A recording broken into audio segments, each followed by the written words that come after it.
We aspire to become a $1 trillion economy by 2028 और bye 2030। और इसके लिए हम लोगों ने एक इकोनॉमिक एडवाइजरी काउंसिल तैयार की और इस काउंसिल के माध्यम से महाराष्ट्र की इस ग्रोथ को हम कौन से क्षेत्र में प्रोपेल कर सकते हैं, एक्सेलरेट कर सकते हैं, इसका एक अभ्यास किया और उसके आधार पर हमने हमारी नीतियों को तैयार किया है। और मैं ऐसा मानता हूं कि आज जब हम विकास की बात करते हैं तो the speed of travel and the speed of data will determine the growth. Speed of travel इसलिए कि दुनिया ने भारत को जिस प्रकार की व्यवस्था में आज खड़ा किया है, उस व्यवस्था में ग्लोबल सप्लाई चेन में हम लोग एक प्रमुख भूमिका अब निभा सकते हैं और हमको निभानी पड़ेगी। अगर हम वैश्विक व्यापार का विचार करते हैं तो ग्लोबल सप्लाई चेन का एक अहम हिस्सा जब तक भारत नहीं बनेगा, क्योंकि दुनिया ने देखा कि जिस प्रकार से कोविड के समय चाइना ने ग्लोबल सप्लाई चेन को डिसरप्ट किया और जिसके कारण दुनिया का व्यापार मानो ठप हो गया, तो दुनिया ये मानती है कि अब ग्लोबल सप्लाई चेन में भारत की भूमिका अहम हो सकती है।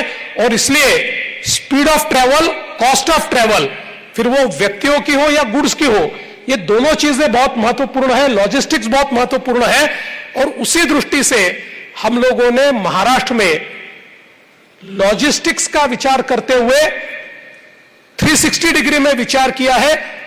हम लोग यहां पर जो हाई स्पीड हाईवेज है उनका एक जाल बुनना चाह रहे हैं। बहुत बड़े पैमाने पर हाई स्पीड हाईवेज हम लोग तैयार कर रहे हैं।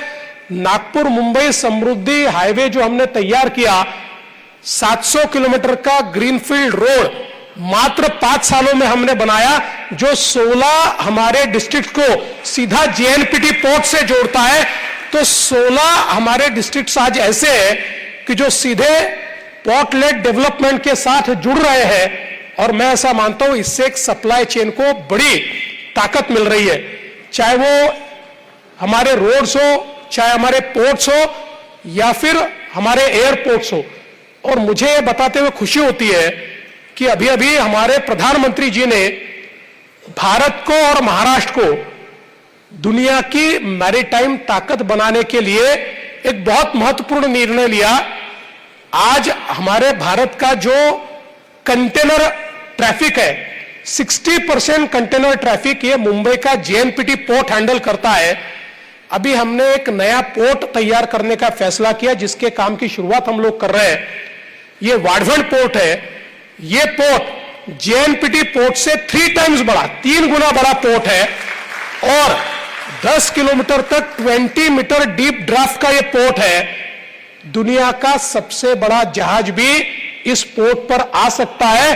तो भारत को एक नई मैरीटाइम ताकत के रूप में अब महाराष्ट्र डेवलप करने वाला है और मैं ऐसा मानता हूं हमारे सप्लाई चेन में एक बहुत महत्वपूर्ण भूमिका ये पोर्ट आने वाले दिनों में तय करेगा।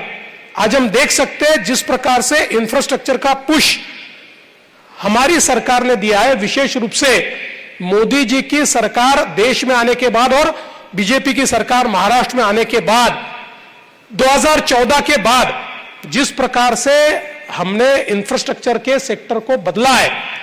मुझे याद है 2019 में एक ड्वाइच बैंक ने रिपोर्ट दी थी। उस रिपोर्ट में ड्वाइच बैंक ने कहा था कि देश में जितने बिग टिकट इंफ्रास्ट्रक्चर प्रोजेक्ट चल रहे हैं उसमें से 49% प्रोजेक्ट अकेले महाराष्ट्र में चल रहे हैं।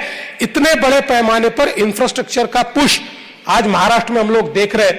मुंबई का ट्रांसफॉर्मेशन हमने देखा है, जिस प्रकार से मुंबई का कोस्टल रोड बना है, 22 किलोमीटर की सी लिंक जो मुंबई को नई मुंबई से जोड़ती है, 22 किलोमीटर सी लिंक, ये हमने मात्र 5 वर्षों में बनाकर तैयार कर दी है। और एक प्रकार से बहुत बड़े पैमाने पर इंफ्रास्ट्रक्चर में हम लोगों ने निवेश किया है। और ये स्पीड ऑफ ट्रैवल के साथ साथ स्पीड ऑफ डेटा, ये भी मैं ऐसा मानता हूं बहुत महत्वपूर्ण है, क्योंकि आने वाले दिनों में जिस डिजिटल इकोनॉमी की ओर हम लोग जा रहे हैं, उसमें हम ये प्रयास कर रहे हैं कि Mumbai and Maharashtra should be data capital. और आज मुझे बताते हुए खुशी होती है कि हमारे देश में जितनी डेटा सेंटर की कैपेसिटी है, उसकी 65% कैपेसिटी अकेले महाराष्ट्र ने खड़ी की है। और आने वाले दिनों में जो सारा हमारा डेटा रिलेटेड बिजनेस है, ये बिजनेस महाराष्ट्र में संचालित होगा। इस प्रकार की व्यवस्थाओं को हमने खड़ा किया है। और मैं ऐसा मानता हूं कि आज डिजिटल इकोनॉमी और विशेष रूप से आर्टिफिशियल इंटेलिजेंस जिस प्रकार से अर्थव्यवस्था को डिसरप्ट कर रहा है, ये एक पॉजिटिव डिसरप्शन, इसको हम लोगों को स्वीकारना ही होगा। क्योंकि मैं हमेशा कहता हूं कि टेक्नोलॉजी को नकार कर कोई आगे नहीं जा सकता। टेक्नोलॉजी तो घोड़े के जैसी है। अगर घुड़सवार घोड़े पर बैठकर उस घोड़े को दौड़ाए तो हमारी गति बढ़ सकती है। इसलिए घोड़े पर बैठकर दौड़ने से डरना नहीं चाहिए। टेक्नोलॉजी भी घोड़े जैसी है, उस पर अगर हम बैठ गए तो हमारी स्पीड को कोई रोक नहीं सकता। और घोड़ा जो उस पर घुड़सवार ठीक से बैठता है, उसी को मानता है, उससे आगे बढ़ नहीं सकता। इसलिए टेक्नोलॉजी भी हमसे कभी आगे नहीं बढ़ सकती।